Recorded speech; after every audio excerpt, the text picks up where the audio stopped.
బీజేపీకి సౌత్ ఇండియాలో బతికటానికి తెలంగాణలో ఏదో ప్రయోగం చేస్తా అని చెప్పేసి ఇలాంటి పనికి మారిన స్టేట్మెంట్స్ ఇస్తే ఎవరు నమ్మరు. సరికదా మీ నాయకుల మైండ్ సెట్ ఒకసారి చెక్ చేసుకోండి.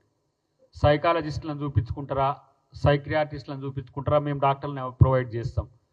మేము ఎందుకంటే ప్రభుత్వంలో ఉన్నాం కాబట్టి మంచి సైక్రియాటిస్టులను చూపిస్తాం.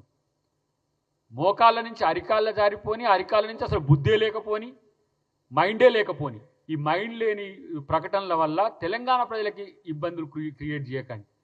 ఇలా మీకు రేవంత్ రెడ్డి గారు చేసే పథకాల్లో ఇప్పుడు ఈ కొంతమంది 420 గారు మాట్లాడుతున్నారు, 420 హామీలని. ఏది అమలు కాదో వాటి గురించి మీరు అడిగే హక్కు ఉన్నది. కానీ అయిన వాటి గురించి మాట్లాడట్లేరు ఎందుకు అని అంటే, మేము అయిన వాటి గురించి మీరు చెప్పుకోరని అంటారు.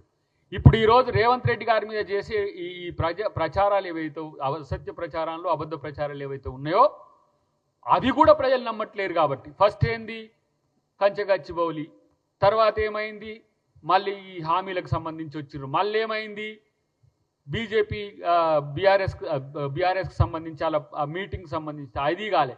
ఇప్పుడు ఏం చేయాలి? ఇక ముఖ్యమంత్రిగా రేవంత్ రెడ్డి గారిని తీసేస్తారట అని ఆయన క్రెడిబిలిటీని తగ్గించాలని. ముఖ్యమంత్రిగా ఇప్పుడు కాదు రేపు కూడా రేవంత్ రెడ్డి గారే ఉండబోతున్నారు. రాసుకోరు, మీ కలలు నిజం కావు.